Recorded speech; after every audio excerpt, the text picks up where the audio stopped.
Good morning, students. So welcome again to the science class. So today we are going to learn about new topic, energy. So basically what is energy? अगर हम energy की बात करें तो energy is the ability to do work. तो जो हमने last class में पढ़ा था work is said to be only done if we applied a force on an object and that particular object is also get displaced from its initial position. So we are applying a force on the object and the object is getting displaced from its initial position, then only we can say the work is said to be done. So now work done, that particular work done is usually stored in the form of energy. That particular work done is usually stored in the form of energy, and energy is the ability to do work. So it is always essential.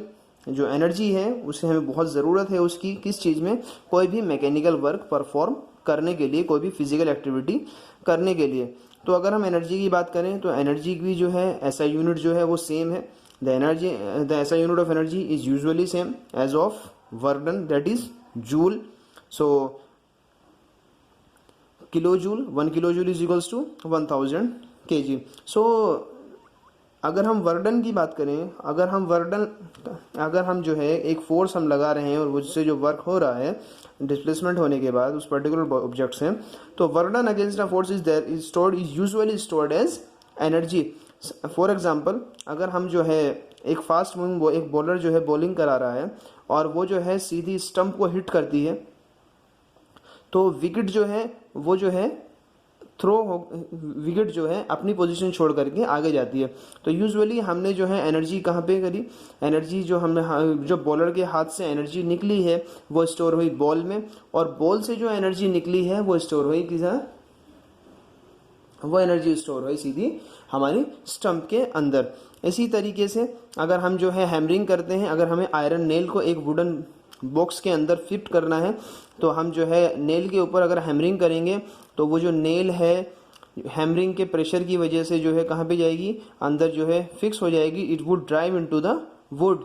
So in that case we are applying energy from the hammering to the tip of the iron nail, and that energy is usually getting stored in the piece of wood by the iron nail.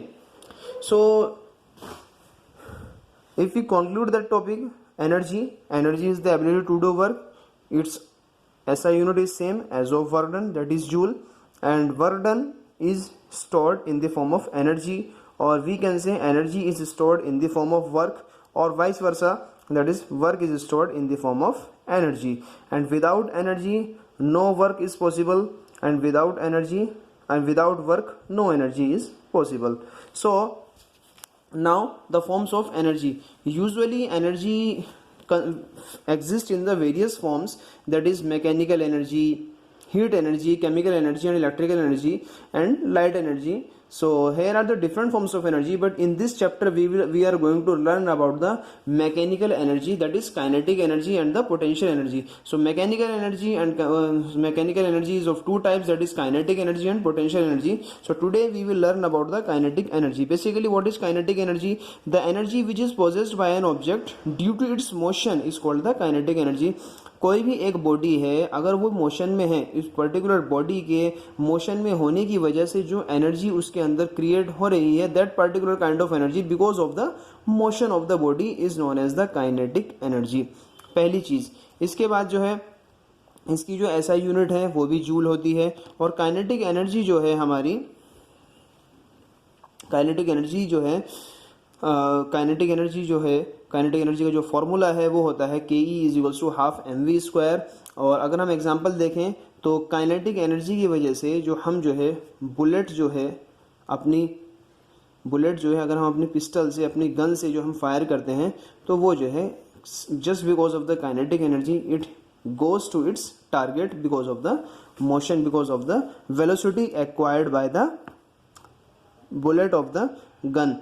और एक जो moving hammer है वो जो wooden box के अंदर चला जा जिसके जो हम हथौड़ा चला रहे हैं उसकी वजह से जो आयरन नेल जो हमारी वुडन बॉक्स के अंदर चली गई है, it is also just because of the kinetic energy. अगर हम जो है काइनेटिक एनर्जी के डेरिवेशन की बात करें तो अगर हम एक ऑब्जेक्ट लेते हैं जिसका मास m है हम और उसके है इनिशियल वेलोसिटी u, अगर हम इसको जो है एक फोर्स लगाते हैं दैट इज F, तो ये जो है इसको जो है इसकी इनिशियल पोजीशन से फाइनल पोजीशन में ए पॉइंट से बी पॉइंट पर जाएगा और ए पॉइंट से बी पॉइंट से जाने के बाद just because of the force, इस फोर्स की वजह से ये जो यहाँ पे चेंज इन पोजीशन हुआ है just because of the displacement from just because of the force, it will get displaced from its initial position and it will cover a distance of s. Suppose here is the distance of s units between point A and B, and its velocity would also change, that would convert into small v. So according to the third equation of motion, v square minus u square is equals to 2as, and we will find the s is equals to v square minus u square upon 2a. Also we know that F is equals to ma, that is force is equals to mass into acceleration, and we also know that k work is usually stored in the form of energy. So we know that W is equals to Fs, work is equals to force into displacement. So what will we do? W is equals to, we will put all these values of the S and F in the very first equation, that is W is equals to Fs. So W is equals to ma into v square minus u square upon 2a. So W is equals to half m v square minus u square. Now if initial velocity u is equals to 0, then W is equals to half mv square, and we know that work is usually stored in the form of energy only. So we will put W is equals to half mv square is equals to ke or ek. So ek is equals to half mv square, and that's the formula of half mv square. Kinetic energy also has the same SI units, that is joule. So that's all for today, and potential energy we will discuss in our new lecture. So till then, thank you.